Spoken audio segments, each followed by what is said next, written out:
mới cho cái thằng mà cho nó cho một cái cho nó lon nữa cho thằng cho này cho nó lọ nữa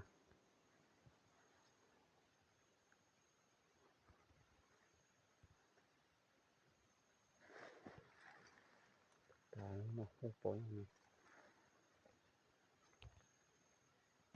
cho nó thôi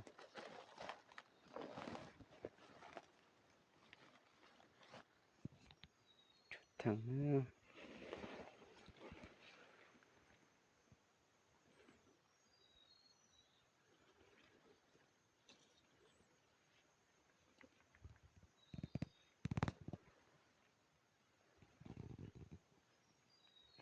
chút thằng này nó đâu tới khó thì chia ha tới khó một chả xua lia chỉ mua chút thằng nhớ sao hạt châu ha hay trong chữ lông ha